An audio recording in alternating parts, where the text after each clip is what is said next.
ساڈے نبی دی زبان ساڈے واسطے قرآن، ساڈے نبی دی زبان ساڈے واسطے قرآن، ختم ہو گئی بات۔ جو مرضی کو کہتا پھر عقیدہ مضبوط زبردست، ایک منٹ کے لیے بھی ہلنے کی ضرورت نہیں۔ سب نے اپنے اپنے دلائل دیے ختم نبوت پہ، ضرورت ہی نہیں تھی۔ جب حضور کہہ گئے جو بن سکتے تھے ان کو نبی پاک کہہ گئے، جو بن سکتے تھے جن میں صلاحیتیں تھی، حضور نے فرمایا علی تو میرے لیے اسی طرح ہے جس طرح موسیٰ کے لیے ہارون تھے۔ لیکن موسیٰ کے بھائی ہارون بھی نبی تھے، پر میرے بعد کو نبی ہو سکتا تو ہو اسی طرح جس طرح موسیٰ کے لیے ہارون، جن کے اندر خوبیاں پائی جاتی تھی۔ فرمایا ابو بکر میری ساری امت سے افضل ہے پر نبی نہیں ہے۔ میرے رسول پاک نے فرمایا عمر فاروق میں وہ ساری خوبیاں پائی جاتی ہیں جو ایک نبی میں، لو کان نبی بعد لکان عمر ابن خطاب، اگر کوئی میرے بعد نبی ہوتا تو خطاب کا بیٹا عمر ہوتا۔ جو ہو سکتے تھے جب وہ نہیں ہوئے تو کانا شانہ اٹھ کے آ گیا ہے، ادھر قادیان کا رہنے والا، اور تو کہتا ہے نہیں مجھے مان لو، چلو پورا نہ مانو، ذلی مان لو، بروزی مان لو، کوئی حیا ہونی چاہیے۔ اور بڑے بڑے سیانے بندے، ان کو آج تک پتہ ہی نہیں کہ یہ ذلیل کتنے، ان کے اندر خباثت کتنی پائی جاتی ہے۔ میرے رسول پاک امت کے لوگوں نے اپنے اپنے دلائل دیے، نبی پاک کی امت نے اپنے اپنے۔ حضرت میاں محمد بخش صاحب رحمت اللہ علیہ ختم نبوت پہ بات کرنے لگے تو انہوں نے انوکھی بات ہی کر دی، انوکھی بات۔ ایک شخص ان سے کہنے لگا چل کے دیکھو تو صحیح، ملے تو صحیح۔ آپ فرمانے لگے دفع کرو، جنہ اندر عشق ہے رچیا اونا نہیں پج جانا، پاویں سونے ملن ہزارہ آسانی یار بٹونا۔ ہم نے دائیں بائیں دیکھنا ضرورت ہی نہیں، ہمارے رسول نے کوئی کمی چھوڑی نہیں۔ باقی آ رہے ہیں یہاں خیرات لینے، حضرت موسیٰ کہہ رہے ہیں اللہ اپنے آخری نبی کی امت میں شامل کر لے، تو ہمیں کیا ضرورت ہے پتہ بھی کرنے کی اور سن لیں۔ یہ یاد رکھیں بات، امام اعظم ابو حنیفہ رحمۃ اللہ علیہ فرماتے ہیں اگر کسی بندے نے دعویٰ کیا کہ میں نبی ہوں، دعویٰ کیا کہ میں نبی ہوں، اور سامنے والے نے اسے یہی کہہ دیا نا کہ اگر تو نبی ہے تو معجزہ دکھا، تو یہ کہنے والا بھی کافر ہو گیا، اس لیے کہ اس نے تو دلیل مانگ لیا، یہ تو تھوڑا سا متفق ہوا ہے۔ تماشا دیکھنے کے لیے بھی اگر کہا نا کہ اگر تو نبی ہے تو دلیل لا، کوئی معجزہ، تو یہ لفظ کہنے والا بھی بولیے دائرہ اسلام سے کیوں مانگی تو نے دلیل، کیا ضرورت پڑی تھی، کیوں تو نے ایسا کہا؟ اتنا متفق کا عقیدہ ہے کہ تو مانگ، تو یہ بھی نہیں کہہ سکتا کہ چل کچھ کر کے دکھا، یہ بھی تیرے لیے جائز ہے۔ صوفیاء کہتے ہیں تو نے سوچ کیسے لیا؟ طریقت کے اندر تو غیر کی مداخلت قابل قبول، اللہ نے توحید کا ہر جگہ خیال رکھا، رسالت کی وحدانیت کا ہر جگہ خیال رکھا۔ اللہ ایک، قرآن ایک، اسلام نبی ایک، باپ استاد، کوئی کسی قسم کی مداخلت کی ضرورت، کیسے لوگ مداخلت کر لیتے ہیں فٹافٹ۔ حضرت پیر سید مہر علی شاہ صاحب گولڑوی رحمت اللہ، حضرت خواجہ شمس العارفین سیالوی رحمت اللہ علیہ کے پاس پڑھا کرتے تھے، تدریس ہوتی تھی، خواجہ صاحب کو بٹھا کے درس تصوف، درس قرآن، درس حدیث دیتے تھے۔ یوں بیٹھے ہیں، گفتگو ہو رہی ہے، پڑھایا جا رہا ہے، ایک بڑے نورانی چہرے والے خوبصورت بزرگ اندر آئے، بڑی تازگی، بڑا پیار، بڑی مٹھاس ان کے آنے میں۔ جب وہ آئے تو حضرت شمس العارفین اٹھ کے ملے، ماتھا چوما، پیار ہوا، 2-3 منٹ گفتگو ہوئی تو گفتگو میں بڑی نورانیت، بڑی خوبصورتی، بڑی رانائی، بڑی ٹھنڈک ملی دونوں بزرگوں کی ملاقات سے۔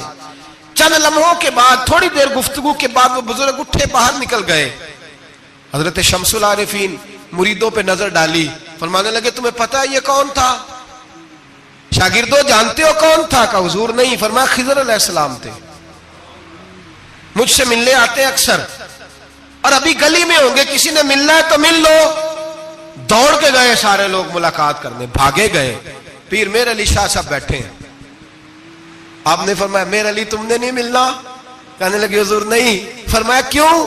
کہنے لگے حضور میں اسے نہ ملوں جسے خضر بھی ملنے آتا ہے، اسے نہ ملوں جسے وہ ملنے آتا ہے، میں نے کیا کرنا ہے ان سے مل کے؟ آپ سے ملوں گا جن سے حضرت خضر بھی ملنے آتی ہیں، جنہ تنام وچ عشق ہے رچیا اونا نہیں پج جانا، پانے پاویں سونے ملن ہزاراں اسا نہیں یار بٹونا۔ ضرورت ہی نہیں، ایسے حسین محبوب کے بعد کسی اور جگہ نظر جمانے کی طبیعت ضرورت نہیں، توجہ نہیں، خیال نہیں۔ جس نے یہ پوچھ بھی لیا کہ تو بتا، کوئی معجزہ دکھا، وہ بھی دائرہ اسلام سے نکل۔ یہ امت مسلمہ کا متفقہ عقیدہ ہے. اس پر درجنوں آیتیں ہیں قرآن مجید کی. 150 کے قریب نبی پاک کی حدیثیں ہیں. کتنی جی؟ کوئی عالم فاضل زیادہ پڑھا لکھا ہوگا، مقررہ حدیث کو دیکھے گا یا اور ریسرچ کرے گا تو شاید زیادہ وہ نکال لائے، لیکن 150 کے لگ بھگ محبوب کی حدیثیں ہیں جن میں حضور نے فرمایا میں آخری نبی ہوں، میں آخری نبی ہوں، میں آخری نبی ہوں. 150 کے قریب جگہ حضور نے فرمایا اللہ نے میرا نور نبوت پہلے سب سے پیدا فرمایا ہے، پر میں آخری رسول بن کے آیا ہوں، میں آخری نبی ہوں. میرے نبی پاک علیہ السلام نے فرمایا، جس طرح کو یہ بخاری مسلم کے لفظ ہیں، فرمایا کوئی آدمی مکان بناتا ہے بڑا پیارا، بڑا حسین، بڑا خوبصورت، ہر قسم کے نقش و نگار کرتا ہے، پر ایک اینٹ کی جگہ خالی چھوڑ دیتا ہے، ایک اینٹ کی جگہ. اب جو آدمی بھی آتا نا، گھومتا دیکھتا مکان، اسے بڑا اچھا لگتا اس کا مکان، پر وہ دیکھتا کہ یار یہ ایک اینٹ کی جگہ خالی ہے، اگر کبھی یہ بھی مکمل ہو جائے تو مکان. بات کی سمجھ آ رہی ہے؟ یہ خود حضور نے مثال دی. میرے حبیب پاک علیہ السلام فرماتے ہیں اللہ تبارک و تعالی نے جب نبوت کی حسین عمارت کو بنایا تو سارے نبی آ گئے، پر ایک اینٹ کی جگہ خالی تھی. فرمایا میں آیا ہوں تو دیوار مکمل ہو گئی، اب کسی اور کی گنجائش ضرورت ہی نہیں. مکمل اکمل کامل دین نبی پاک کا. یا رسول اللہ آپ کس کس کے رسول بن کے آئے؟ فرمایا یا ایھا الناس انی رسول اللہ الیکم جمیعا، اے تمام انسانوں میں تم سب کی طرف اللہ کا رسول بن کے آیا. قرآن مجید نے کہا میرے نبی پاک صلی اللہ علیہ وسلم صرف انسانوں کے رسول نہیں، وما ارسلناک الا رحمۃ للعالمین، جس کو اللہ نے بنایا ہے ان سب کے حضور رسول بن کے آئے، سب کے لیے رحمت بن کے آئے. دائرہ کار ہی بڑا وسیع ہے. تو اب کسی اور کی گنجائش ہے؟ ہاں کچھ لوگوں کو بیماری لگتی ہے، پاگل ہو جاتے ہیں، پاگل ہو جاتے ہیں. دعویٰ کرنا ہمارے زمانے میں ویسے ہی آسان ہے، اور پاکستان ہندوستان ویسے جمہوری ملک ہیں، اس میں ہر آدمی کو بولنے کی اجازت ہے، جو جس کی طبیعت آتی ہے بول سکتا ہے، گنجائش ہے. اور ویسے بھی کوئی کیسے پتہ کرے گا کہ کوئی کیا سوچ رہا ہے، کیا بول رہا ہے. نبی پاک صلی اللہ علیہ وسلم نے فرمایا تھا کہ میری امت میں 30 کے قریب ایسے دجال جھوٹے ہوں گے، 30 جو دعویٰ کریں گے کہ ہم اللہ کے رسول ہیں، 30. لیکن فرمایا میں آخری نبی ہوں، میرے بعد کو نبی آ سکتا، انا خاتم النبیین لا نبی بعدی، میں آخری نبی ہوں، میرے بعد کو نبی آ سکتا. 30 کے قریب. خود نبی پاک علیہ السلام کے زمانے میں 2 بندوں نے دعویٰ کر دیا تھا ہم نبی ہیں. اللہ تبارک و تعالی نے ارشاد فرمایا ما کان محمد ابا احد من رجالکم، فرمایا محمد صلی اللہ علیہ وسلم مردوں میں سے کسی کے باپ نہیں، ولکن رسول اللہ، لیکن اللہ کے رسول ہیں. روحانی طور پر حضور کا درجہ باپ سے بھی زیادہ ہے، لیکن اللہ تبارک و تعالی نے اپنے حبیب پاک علیہ السلام کے کسی بھی صاحبزادے کو اتنا بڑا نہ فرمایا کہ وہ مرد کہلا سکے. بچپن میں ہی تینوں صاحبزادے وصال فرما گئے. مردوں میں سے حضور کسی کے بھی باپ نہیں ہیں. حضرت زید بن حارثہ رضی اللہ تعالیٰ عنہ کو نبی پاک صلی اللہ علیہ وسلم نے پالا. وہ حضور کے اس طرح کے غلام تھے کہ لوگ انہیں حضور کا بیٹا ہی سمجھنے لگے. بہت سارے لوگ کہنے لگے زید بن محمد صلی اللہ تعالی علیہ وسلم. اللہ کریم نے منع فرمایا، فرمایا میرے رسول مردوں میں سے کسی کے بھی باپ نہیں ہیں. حضور اور اس کی وجہ نبی پاک صلی اللہ تعالی علیہ وآلہ وسلم مردوں میں سے کسی کے باپ نہیں، اللہ کے رسول ہے، وخاتم النبیین، اور سب نبیوں میں سے آخری نبی ہے. اللہ کے رسول ہیں اور سب نبیوں میں سے حضور کون سے نبی ہیں جی؟ آخری. حضور کے بعد کوئی اور نبی آ سکتا؟ اللہ نے قانون بنا دیا ہے، قانون بنا دیا ہے. آخری نبی ہے رسول پاک علیہ السلام. حضور کے صاحبزادے بچپن میں کیوں وصال کر گئے؟ اس آزمائش سے نبی پاک علیہ السلام اس لیے گزرے کہ اللہ نے حضور کی ختم نبوت کے قانون کی حفاظت فرمانی تھی.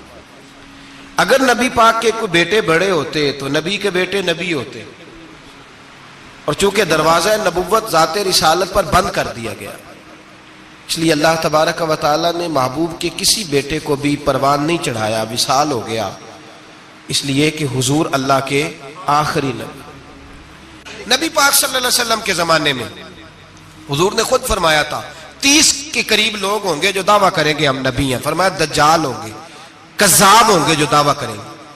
ایک بندے نے تو حضور کی ظاہری حیات میں دعویٰ کر دیا، مسلمہ اس کا نام تھا، 150 سال کے قریب عمر پائی اس نے، اور بہت سارے اس کے ماننے والے اسی لیے ماننے لگے کہ عمر بڑی لمبی ہے. معاذ اللہ تعالیٰ، لوگوں کا اپنا اپنا مزاج ہے نا، ماننے کا اپنا اپنا مزاج ہے. ایک اس سے کانا آدمی دعا کرانے آیا، ایک آنکھ سے کانا تھا، اس نے دعا کرائی تو دونوں آنکھوں سے اندھا ہو گیا، دونوں آنکھوں سے. اللہ نے اسے سزا دی تو ایک ماننے والا کہنے لگا فٹافٹ مان جاؤ، ورنہ جو اس کی نہ مانے پورا اندھا ہو جاتا ہے.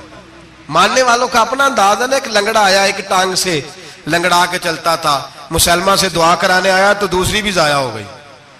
یہ اس کا حال تھا. پر ماننے والوں کا کیا کیا جائے؟ ماننے والے جس کو مرضی ماننے لگتے ہیں، نفسیاتی طور پر لوگ کمزور ہو جاتے ہیں.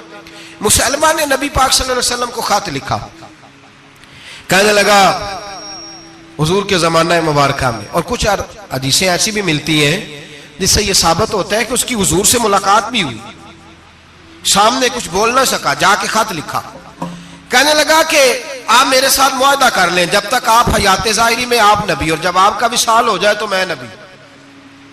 یا یہ معاہدہ کر لے کہ آدھے عرب کے آپ نبی اور آدھے کا میں نبی. معاذ اللہ. اس نے یہ خط لکھا. نبی پاک نے جواب لکھا، فرمایا میں تو اللہ کا رسول ہوں، تو کذاب ہے، تو کذاب ہے، جھوٹا ہے.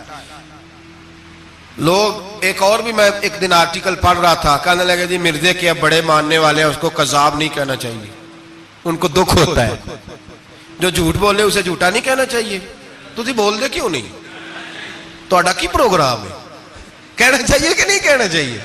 یہ ثواب ہوگا. اس لیے کہ جو نبوت کا دوچا دعویٰ کرے اس کو نبی پاک نے جھوٹا کہا ہے. حضور نے فرمایا تو کذاب ہے. کیا کہا ہے؟ تو ثواب ہوئے گا آنکھوں گے تھے. کیا کہا ہے؟ کذاب. تو اس کو کذاب کہنا نبی پاک کی کیا کی ہے نا. پھر دے منن والے تکلیف ہوندی تے میں کہا پئی ہوے، وہ کذاب ہے، لہذا ہمیشہ کذاب ہی رہے گا. جب حضور نے کہا ہے جو دعویٰ کرے نبوت کا وہ کیا ہے، تو لہذا کذاب ہی رہے گا. حضور نے لکھا کذاب. جب نبی پاک نے کذاب لکھا نا خط میں، کون لے کے جائے گا؟ اب اس کے دربار میں جانا ہے، حالات بڑے خطرناک ہیں، اس کے گرد بندے بھی ہیں، اور اس کے گھر جانا ہے، مشکل مرحلہ ہے. ایک صحابی تھے چھابڑی فروش، سر کے اوپر رکھ کے نا ٹوکرا، تو مدینے کی گلیوں میں کھجوریں بیچتے، 11-12 بچوں کے باپ تھے. کون جائے گا؟ اور جسمانی طور پہ بھی کمزور تھے. فٹافٹ اٹھے، کھجور کھا رہے تھے، ہاتھ کھڑا کر کے کہا حضور کسی اور کی ڈیوٹی نہ لگانا، میں جاؤں گا. جب یہ لفظ کہے تو ان کے منہ سے کھجور کے ٹکڑے گرے صحابہ کے چہروں پر. ایک صحابی کہنے لگے پہلے کھجور تو کھا لے، بڑی تجھے جلدی ہے بولنے کی، کھا تو لے. کہنے لگے اگر میرے کھاتے کھاتے ڈیوٹی کسی اور کی لگ گئی تو، کسی اور کی لگ گئی تو کیا کروں گا، جلدی ہے مجھے. حضور سید عالم صلی اللہ علیہ وسلم نے نا اپنا نیزہ دیا، گھوڑا دیا، فرمایا ذرا ڈٹ کے جانا، اس کے گھر جانا ہے. کہا محبوبہ فکر ہی نہ کرے، فکر نہ کرے. صحابہ کہتے ہیں اس طرح وہ نکلا جیسے کوئی جرنیل نکلتا ہے. اس کا انداز ہی بدل گیا، اس کے طور طریقے ہی بدل گئے. وہ یوں نکلے جیسے کوئی بڑا دلیر آدمی جاتا. حضور نے بھیجا ہے نا، نبی پاک نے بھیجا ہے نا. انداز ہی بدل گئے، طریقے ہی بدل گئے. مسلمہ کے دربار میں گئے. وہاں ایک شخص جو بعد میں مسلمان ہوا، وہ بتلاتا ہے کہ جب حضرت حبیب بن زید پہنچے نا تو نیزہ ہاتھ میں تھا، زور سے گاڑا جا کے اس کے دربار میں، زور سے گاڑ دیا زمین پہ. مسلمان نظر، کون ہو؟ آپ فرمانے لگے تجھے چہرہ دیکھ کے نہیں پتا چلا میں رسول اللہ کا نوکر ہوں؟ ہمارے تو چہرے بتاتے ہیں ہم رسول والے ہیں، ہمارے تو چہرے بتاتے ہیں نبی پاک والے. تجھے پتا نہیں چلا کون ہوں؟ کیسے آئے ہو؟ فرمایا یہ تیرے خط کا جواب لایا ہوں. بادشاہوں کا طریقہ یہ تھا کہ خط خود نہیں پڑھتے تھے، ساتھ ایک بندہ کھڑا ہوتا تھا، وہ خط پڑھتا تھا. مسلمان نے اس کو خط دیا، پڑھو. جب اس نے خط پڑھا تو لکھا تھا تو کذاب ہے، اب سب نے سن لیا، اکیلے میں ہوتا تو چلو بات اور تھی، سن لیا سب نے، آگ بگولا ہو گیا، آنکھیں سرخ ہو گئی، جلال برسانے لگا۔ اب اور تو کچھ نہ ہوا، سامنے حضرت حبیب کھڑے تھے، اٹھا تلوار لے کے کہنے لگا تیرے نبی نے مجھے کذاب کہا ہے، تیرا کیا خیال ہے؟ مانے لگے خیال والی بات ہی کوئی نہیں، جسے نبی پاک کذاب کہے وہ ہوتا ہی کذاب ہے، جسے حضور جھوٹا کہے وہ ہوتا ہی۔ فرمایا تو 7 سمندروں کا پانی بھی بہا دے تو تیرا جھوٹ دھل سکتا، تو ہے ہی جھوٹا، جسے حضور نے جھوٹا کہہ دیا وہ جھوٹا ہے، جھوٹا ہے۔ کہنے لگا پیچھے پلٹ کے دیکھ، سارے میرے پہرے دار ہیں، میرے سپاہی ہیں، تلواریں، نیزے، خنجر، تیر، سارے میرے ماننے والے۔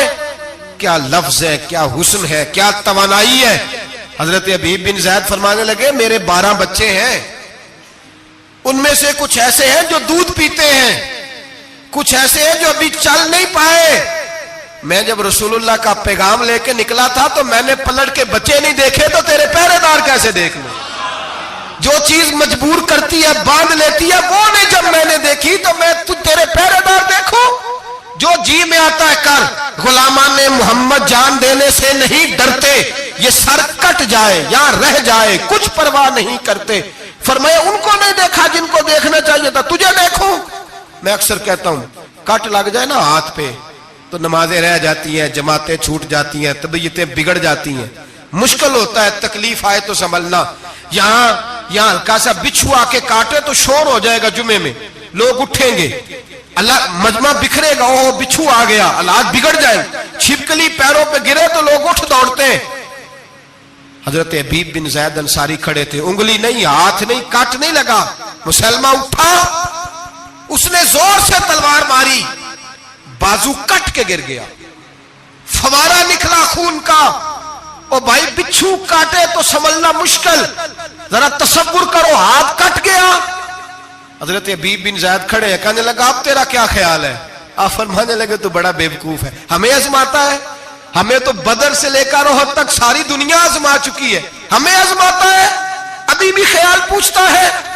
فرمایا میرا خیال وہی ہے جو میرے رسول نے فرما دیا ہے، خیال وہی ہے جو نبی پاک نے کہہ دیا ہے۔ پھر تلوار ماری، دوسرا ہاتھ کٹ گیا، ذرا سوچنا، غور کرنا، ٹانگ ٹوٹی نہیں، ہڈی نہیں ٹوٹی، ماس نہیں اکھڑا، ہاتھ کٹ کے گرا، 2 ہاتھ گر گئے، زمین پہ گرے۔ حضرت حبیب کہنے لگا میں تجھے قتل کر دوں گا، باز آ جا۔ آپ فرمانے لگے تو بڑا نادان ہے، ان لوگوں کو ڈراتا ہے جو سویرے فجر کی نماز پڑھ کے پہلی دعائی شہادت کی مانگتے ہیں، ہمیں ڈراتا ہے جو سوتے وقت التجا کرتے اللہ بستر پہ موت نہ دینا، میدان میں دینا، تو ہمیں ڈرا رہا ہے، چل جو ہوتا ہے کر لے۔ اس نے خنجر رکھا، تلوار رکھی گردن پہ، فرمایا میں کاٹ دوں گا۔ فرمایا کاٹتا کیوں نہیں، کاٹتا کیوں نہیں؟ اور وہ روایت کرنے والے کہتے ہیں مسلمہ کے ہاتھ کامتے تھے ختم نبوت کے تحفظ کے لیے، جب نبی پاک کے غلام نکلے تو جھوٹا دعوے کرنے والے کانپ کھڑے ہوئے، کہتے ہیں اس کے ہاتھ کانپتے تھے۔ حضرت حبیب بن زید کٹے ہوئے بازوؤں کے ساتھ بھی توانا تھے، قلم توڑ گئے میاں محمد بخش صاحب، فرمانے لگے وہ کچا رنگ للاری والا جیڑا چڑھدا لیندا رہندا، اے عشق تیرے دا رنگ محمد چڑھ جائے پھر نہیں لیندا۔ جب تلوار چلی، گردن کٹی، تو رسول اللہ کی ختم نبوت پر پہرا دینے والوں کا اجر میرے رسول نے بیان فرمایا، میرے نبی نے اجر بیان کیا، ڈگری جاری فرمائی، سند دی حضور نے، وہاں گردن کٹی، اور جہاں مدینے میں حضور کی آنکھوں میں آنسو آئے۔ یا رسول اللہ کیا ہوا؟ فرمایا میرا حبیب شہید ہو گیا ہے اور رب کریم نے اس کے لیے جنت کے سارے دروازے کھول دیے، سارے دروازے اللہ نے کھول۔ یہ سند جاری کی نبی پاک، ختم نبوت مسلمان کا عقیدہ۔ حضرت ابو بکر صدیق نے ختم نبوت کے تحفظ کے لیے پورا ایک دستہ تیار کیا۔ ابو جال کے بیٹے جناب سیدنا اکرمہ رضی اللہ تعالیٰ عنہ، ان کی سربراہی میں جناب سیدنا ابو بکر صدیق رضی اللہ تعالیٰ عنہ نے لشکر تیار کیا۔ وہ لشکر گیا، اس لشکر میں حضرت وحشی بھی تھے جنہوں نے حضرت امیر حمزہ کو میدان احد میں شہید کیا تھا۔ فرماتے ہیں میں دعا کرتا تھا اے اللہ بہترین مسلمان میرے ہاتھوں شہید ہوا ہے، اب میرے ہاتھوں کوئی بدترین کافر قتل کرا۔ تاکہ میرا کفارہ ہو جائے. فرماتے ہیں جب میں نکلا میدان میں پہنچا تو مسلمہ میرے سامنے آ گیا, جھوٹی نبوت کا دعویٰ کرنے والا.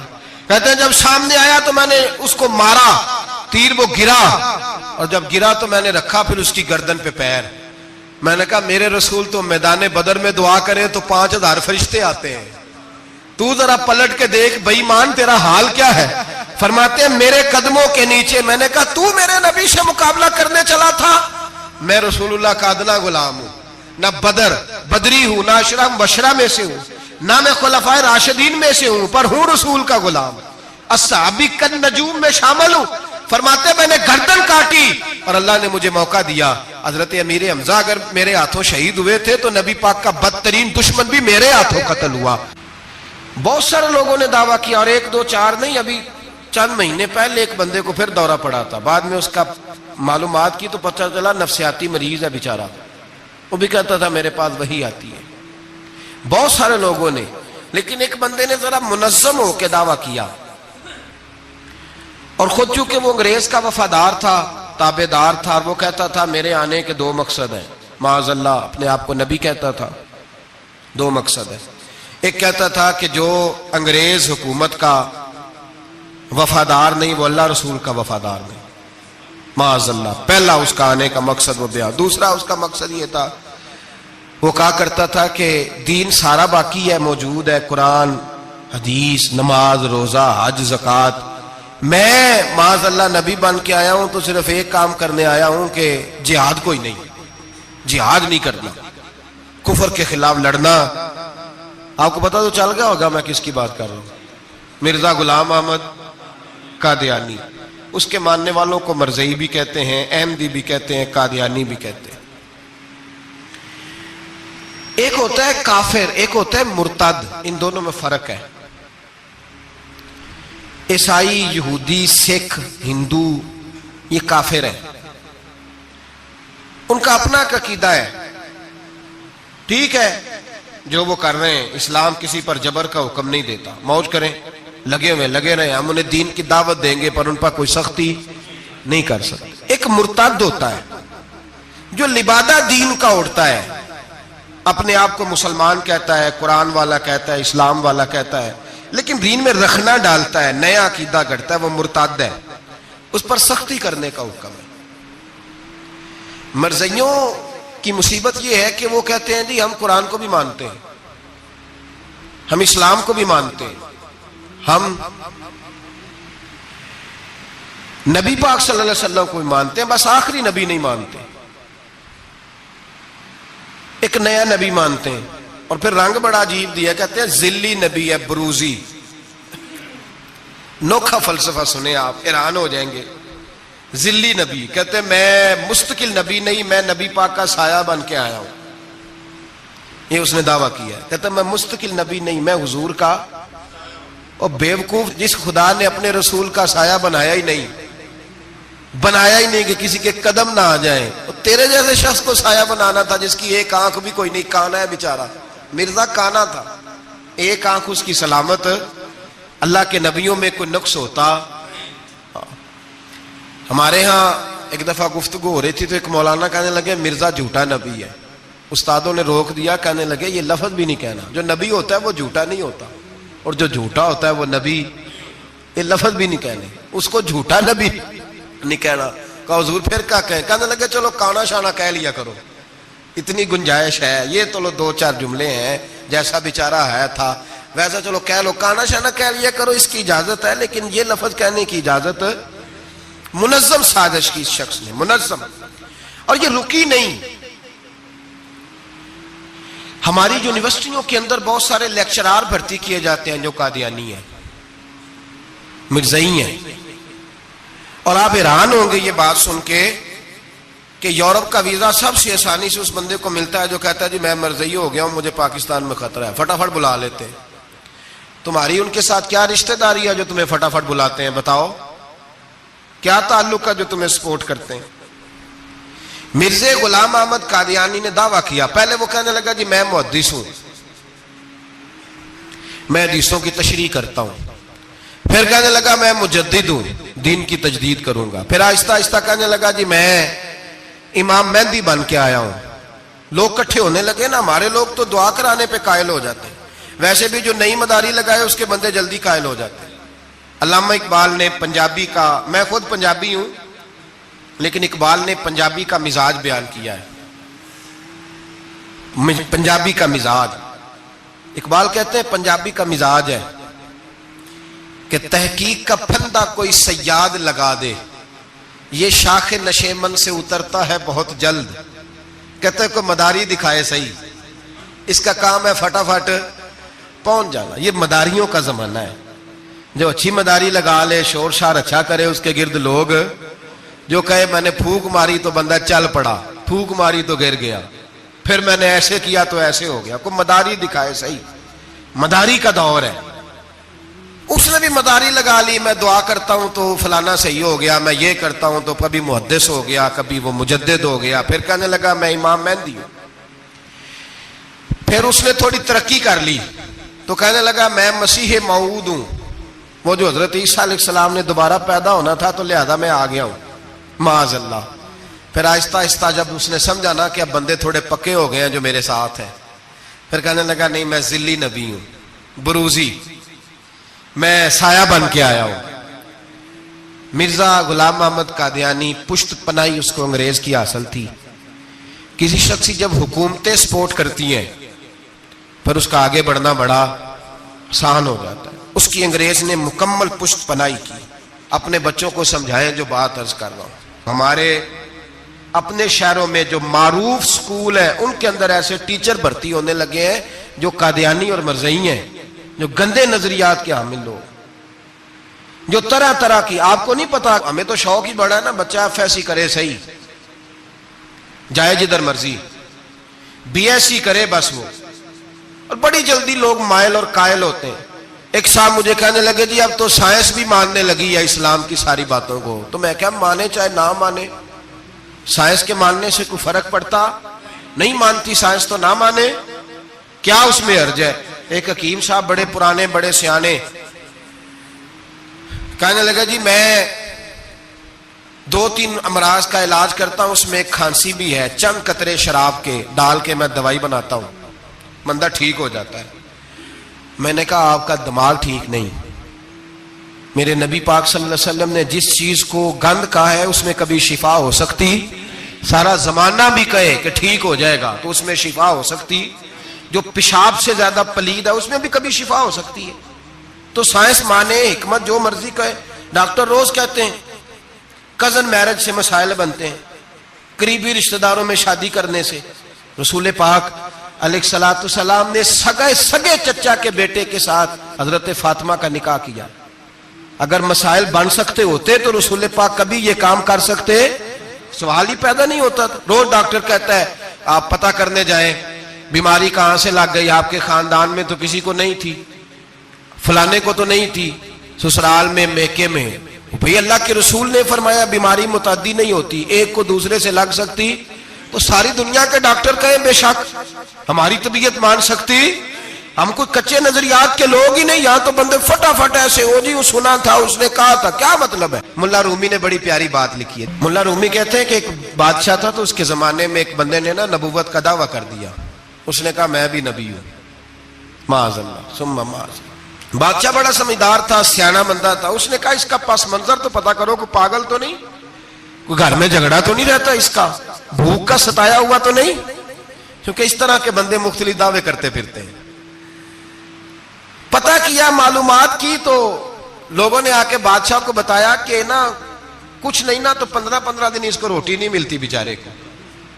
بڑے کاروبار کیا ہے, چمکا کوئی نہیں, تو اس نے کہا چلو یہ والا کام کرتے ہیں, مشہور تو ہو جائیں گے نا, بدنام جو ہوں گے تو کیا نام نہ ہوگا. بادشاہ نے کہا چلو ٹھیک ہے بلاؤ. اس کو بلایا تو بادشاہ کہنے لگا اس کو باورچی خانے میں لے جاؤ اور جتنے کھانے پک سکتے ہیں نا پکا کے اس کے سامنے رکھو, صبح شام اسے روٹی کھلاؤ. 15 دن نہ 2 ہفتے بڑا خوب کھانا کھلایا اس کو, زبردست اچھی طرح سے سیر ہو کے روٹی کھلائی. تو ملا رومی کہتے ہیں 15ویں دن باہر نکالا, بادشاہ کے سامنے پیش کیا. تو بادشاہ کہنے لگا اور معاذ اللہ دعویٰ کرنے والے کہ میں نبی ہوں, کو نیا پیغام آیا تیرے پاس کہ نہیں. کوئی نیا الہام، کو نیا پیغام؟ کہنے لگا جی بالکل آیا ہے۔ نے کہا سنا۔ کہنے لگا میرے پاس نیا پیغام آیا ہے کہ تو جہاں پہنچ گیا یہاں سے نکلنا نہیں، اب تو نے یہیں رہنا ہے، یہ مجھے حکم ہوا ہے، لہذا اگر تو حکم عدولی کرے گا تو نافرمان ہو جائے گا۔ تو اس نے کہا ٹھیک ہے، میں تیری بات سمجھ گیا ہوں، روٹی تجھے 3 وقت ملا کرے گی لیکن تو گھر جا کے رہے۔ آج کے بعد اس طرح کا کوئی دعویٰ، پیٹ کے ہاتھوں مجبور ہو کے لوگ دعوے کرتے ہیں، اور پھر جو ان کے ساتھ ہوتے ہیں نا وہ بھی بہت سارے پیٹ کے ہاتھوں مجبور ہوتے ہیں، تنخواہیں لگ جاتی ہیں، اور جب کسی کی تنخواہ لگ جاتی ہے پھر پراپوگنڈا کرنا اس کی ذمہ داری ہوتی ہے، شور کرنا ذمہ داری، رائے عامہ ہموار کرنا اس کی ڈیوٹی ہوتی ہے۔ مرزا صاحب نے دعوے کر دیے، لوگ کٹھے ہونے لگے، انگریز کی پشت پنائی تھی، اور اس نے سب سے پہلا اٹیک ان لوگوں پہ کیا جو سردار کہلاتے تھے، چودھری کہلاتے تھے، زمیندار تھے۔ غور کریں جو بات سمجھا رہا ہوں، اس کا سب سے پہلا الناس والا دین ملوکہم، لوگ اپنے سرداروں کے مذہب پہ ہوتے ہیں۔ مرزے کا سب سے پہلا اٹیک، قادیانیوں کا سب سے پہلا جو حربہ تھا وہ چودھری لوگ تھے، بڑے لوگ، اس لیے کہ اسے پتا تھا کہ ان لوگوں پہ قبضہ جمایا جائے گا تو باقی جو عوام ہے اس کو قریب کرنا آسان ہو۔ بڑے بڑے ذمہ داروں پہ، جگیرداروں پہ، مالداروں پہ، رئیس لوگوں پہ اس نے پھندے ڈالے، قابو کیے، اور ایک جمعیت تیار کر لی۔ پھر جب لوگ کٹھے ہو گئے اور اس نے دعویٰ کر دیا کہ میں نبی ہوں، علماء نے اس کو کئی دفعہ بلایا، حضرت پیر میرے علی شاہ صاحب رحمت اللہ علیہ، پیر صاحب نے فرمایا کسی میدان میں سامنا تو کر، گفتگو تو کر، پر وہ سامنے آنے کو تیار۔ امیر ملت پیر جماعت علی شاہ صاحب محدث علی پوری رحمت اللہ علیہ فرمایا سامنے تو آ، نہ کہیں سامنے تو آ تو صحیح۔ حضرت حجت الاسلام مولانا حامد رضا خان صاحب رحمت اللہ تعالی علیہ حضرت کے صاحبزادے فرمانے لگے تو ایسا بے ایمان ہے، سامنے کیوں نہیں آتا، باہر تو نکلنا، آ تو صحیح۔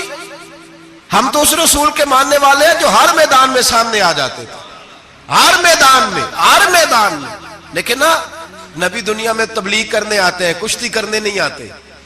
مولانا حامد رضا صاحب نے وزیر خان مسجد میں تقریر کی، اعلی حضرت کے شہزادے تو فرمانے لگے ہم تو اس رسول کے ماننے والے جو ہر میدان میں سامنے رہے۔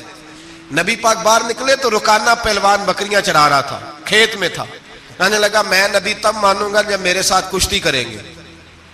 حضرت بلال حبشی رضی اللہ تعالیٰ عنہ فرماتے ہیں کہ حضور کا مزاج نرم و نازک تھا، ہاتھ پھول سے زیادہ نرم ہوتے تھے، کستوری سے زیادہ خوشبودار ہوتے تھے، نرم و نازک وجود تھا، مکھی نہیں بیٹھتی تھی۔ جب اس نے یہ بات کی تو میرا دل کیا میں آگے بڑھ کے کہوں تو بیوقوف ہے، کبھی کشتیوں کے ساتھ بھی تبلیغ ہوئی ہے، بیوقوف ہے تو؟ کہتے ہو، کہنے لگا جی میرے ساتھ تو سینکڑوں لوگ آئے، کوئی مجھے گرا نہیں سکا، اگر آپ گرا دے تو میں کلمہ پڑھ لوں گا۔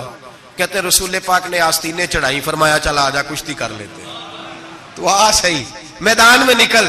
میرے رسول پاک نے آستین چڑھائی، تامت مبارک کو سمیٹا، فرمایا چل آجا آجا۔ ہر میدان میں رسول پاک تشریف لائے، نبی پاک سامنے ہوئے، حضور نے اس کو داؤ لگانے کا موقع دیا، کبھی ٹانگوں کی طرف بھاگتا، کبھی پیچھے آتا، کبھی دائیں۔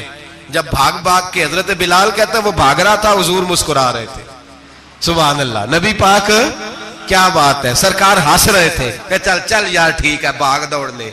جب بھاگ دوڑ لیا تو میرے نبی پاک نے بازو سے پکڑا، 2-3 دفعہ لایا تو زمین پہ گر گیا، حضور نے پکڑ کے اٹھایا، فرمایا میں صرف گرانے نہیں آیا، میں تو اٹھانے آیا ہوں۔ کھڑا کیا تو کہنے لگا نہیں آپ نے تو مجھے موقع ہی نہیں دیا، تو حضور نے فرمایا دیر کوئی نہیں ہوئی، تو دوبارہ آ جا، کوئی عرض نہیں، آ جا دوبارہ سے۔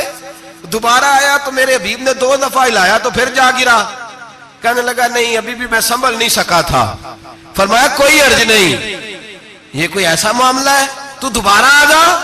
اب کہ جب آیا نا تو حضرت بلال کہتے ہیں وہ دستے مبارک جن کو میں تھامتا تھا تو لگتا تھا پھول تھام لیے ہیں، ان ہاتھوں سے حضور نے اٹھا کے فضا میں بلند کیا اور حضور نے دھڑام سے زمین پہ گرایا تو کلمہ پڑھتا ہوا کھڑا ہوا، کہنے لگا اے محبوبہ جو تیرے ہاتھ میں طاقت ہے وہ تیری نہیں، وہ خدائی طاقت ہے، وہ خدائی طاقت ہے، خدائی۔ میرے رسول پاک علیہ السلام ہر میدان میں، علماء نے کہا تو نکل تو صحیح، پر کبھی باہر نکلا، فوت کا ہوا تو پتا نا آپ کو فوت کا ہوا تھا جی، چلو مینوں تے دسن دی لوڑ ہی نہیں، تہاڈے تے سارا پتا ہے ہوتا، باتھ روم میں مرا وہ، باتھ روم میں، اور آج تک لوگ باز نہیں آئے، ان کی عبادت گاہیں ہیں، بڑے چکر ہیں۔ اب ایک نیا بہانہ میں سنتا ہوں، نیا بہانہ. کہتے ہیں جی پاکستان کی اسمبلی نے انہیں کافر کہا ہے. اسمبلی وزیر اعظم صاحب شیخ الحدیث ہے آپ کے. اسمبلی میں جو لوگ بیٹھتے ہیں شیخ، ان کا کیا کفر اسلام سے، کیا وہ کسی کو کہیں گے بیچارے. سورۃ اخلاص تو ہمارے وزیر داخلہ اور وزیر خارجہ نہیں سنا سکتے. یہ حال ہے. بہت بڑے بڑے بیرسٹر کہلانے والوں کو سورۃ اخلاص نہیں آتی، انہوں نے کسی کو کافر مسلمان کیا کہنا ہے. اسمبلی کا مسئلہ نہیں ہے. امت مسلمہ کے علماء، محدثین، محققین کا متفقہ فیصلہ ہے کہ مرزائی کل بھی کافر تھے، آج بھی قیامت تک کافر، اور بدترین کافر ہے، ہلکے پھلکے کافر بھی نہیں، سپرلیٹر ڈگری ہے، زبردست قسم کے کافر ہے، چھوٹے موٹے بھی نہیں، آخری درجے کے بدترین مشرک ہیں یہ. ہم لوگوں کی اپنی موج ہے جمہوری، اور نہیں جی نہیں نرمی کرنی چاہیے، نہیں جی نہیں نرمی کرنی. ایک پارٹی والا دوسرے پہ سختی کر رہا ہے. مذہب کے معاملے میں سارے اس نے اخلاق کے قائل ہیں، سب اخلاق کے قائل ہیں. نرمی کرو ٹھیک ہے، سب کو کہو چلو ٹھیک ہے گلی برابر کی ہے، ووٹ برابر کے لے لو. وہاں کہتے ہیں نہ دیے تو لڑائی بھی ہوگی، ناراضگی بھی ہوگی، جھگڑا بھی ہوگا، یہ بھی ہوگا. دنیا داری کے معاملے میں سختی، اور دین کے معاملے میں ایسا نہ کرو. وہ بدترین مشرکین ہیں، انہوں نے ایسے ایسے ظلم کیے. وہ تو کہتے ہیں جو ہمارے پیچھے نماز، مرزا تو یہ کہتا تھا جو مجھے نہیں نہ مانتے وہ سارے شیطان کے پیروکار ہیں. تو سب کو شیطان کہہ رہا ہے، تو نرمی کر رہا ہے. اور پھر اس کی کرامتیں بڑی عجیب تھیں. فرشتہ آتا تھا وہی لے کے، اس کا نام تھا ٹیچی. ٹیچی اپنی کتاب میں لکھا ہے. نام کیا ہے؟ نبی پاک صلی اللہ علیہ وسلم نے فرمایا کہ جناب عائشہ کے ساتھ میرا نکاح اللہ نے آسمانوں پہ کیا ہے. اس نے حدیث پڑھ لی تو سویرے اٹھ کے اس نے بھی ایک فتویٰ دیا. ایک بی بی تھی، نام تھا محمدی بیگم. کہنے لگا میرا بھی اس کے ساتھ آسمانوں پہ نکاح ہو گیا ہے. پھر ساری زندگی محمدی بیگم کی منتیں ہی کرتا رہا. اس نے کہا میں نے نہیں کرنا تیرے بے ایمان کے ساتھ نکاح. کیسا آسمانوں پہ نکاح ہوا تھا، پھر زمین پہ ہو سکا؟ ایسا بدبخت آدمی، ایسا بدبخت. اور اس کو جو خوابیں آتی تھی بڑی نرالی تھی. 15 روپے کا ملازم تھا، وہ ماہانہ 15 روپے ملتے تھے، سیالکوٹ میں ملازمت کرتا تھا. جب یہ اس نے ڈھونگ اور ڈرامہ رچایا تو موجیں لگ گئی. میں نے کہا کہ مداری کوئی بھی کرے تو لوگ کٹھے ہو جاتے ہیں. سیدھی سیدھی بات، صاف ستھری بات تو اتنی جلدی ہضم ہی نہیں نہ ہوتی لوگوں کو. تو اس نے جب وہ کہتا مجھے خواب آئی ہے. خواب کیا آئی ہے؟ کہتا وہ میرے پاس کوئی آنے والا آیا تو مجھے ہزاروں روپے دے گیا ہے. جب بھی اس کو خواب آئی کوئی ہزاروں روپے کی آئی، دولت کی آئی. مرزے نے بہت سارے لوگ بطور تنخواہ دار وہاں رکھے. پھر یہ تحریک چلی، 1 2 4 نہیں، درجنوں لوگ اس میں شہید ہوئے. جگہ جگہ رسول اللہ کے غلاموں نے صلی اللہ. اور بڑی ذمہ داری سے بات کہہ رہا ہوں، بڑی ذمہ داری سے. دین کی کوئی تحریک چلتی ہے تو نہ سیاستدان نکلتا ہے، نہ جاگیردار، نہ سیاستدان، نہ وڈیرا، نہ کوئی اور، الا ماشاءاللہ. دین کی تحریک چلتی ہے تو نہ یہ لاکھ لاکھ روپیہ لینے والے نعت خواں باہر نکلتے ہیں، نہ جو بڑی گدیوں پہ جدی پشتی پیر بیٹھے ہیں وہ باہر آتے ہیں. وہ علماء اور مشائخ جن کا دین سے رشتہ ہے. اگر پیر جماعت علی شاہ صاحب نکلے تو خالی پیر نہیں تھے، عالم دین بھی تھے. اگر پیر میرے علی شاہ صاحب نکلے تو خالی پیر نہیں، بہت بڑے عالم تھے. حجت الاسلام نکلے تو خالی پیر نہیں، عالم تھے. یہ علماء نکلتے ہیں، مار کھاتے ہیں. ایک عالم نے مار نہیں کھائی، 2 نے نہیں کھائی، درجنوں نے کھائی، ہزاروں اور سینکڑوں نے کھائی. علماء نے قربانیاں دی، جیلوں میں بند ہوئے. علامہ محمود رضوی صاحب رحمت اللہ تعالی علیہ کو پکڑ کے لاہور کے قلعے میں بند کیا گیا، اور انگریز نے اس قدر سخت سزا دی کہ علامہ کو باندھ کے ختم نبوت کی تحریک چلانے کے جرم میں الٹا لٹکا کے تو نیچے توڑی ڈال کے اور چیزیں ڈال کے دھواں جلا دیا گیا. ان کے ناک میں دھواں جاتا تھا. ساری زندگی دمے کے مریض رہے. 2-3 باتیں بھی کھول کے نہیں کر پاتے. اس قدر زیادہ اذیت دی گئی علماء کو، اس قدر زیادہ. علامہ عبدالحمد بدایونی رحمت اللہ تعالی علیہ فرماتے ہیں کاٹنے والے جانور ہماری شلواروں میں ڈال کے نیچے سے باندھ دیا جاتا تھا. کہا جاتا تھا اب ختم نبوت کی بات کرو. لیکن کوئی شخص بھی 1 منٹ کے لیے بھی پیچھے ہٹنے کو تیار. قربانیاں دے کر، قربانیاں ان بے ایمانوں کو کافر قرار دلوایا. اور پھر بطل حریت امام وقت حضرت علامہ شاہ احمد نورانی رحمت اللہ علیہ اور مولانا عبدالستار خان نیازی کو سزائے موت کا حکم ہوا.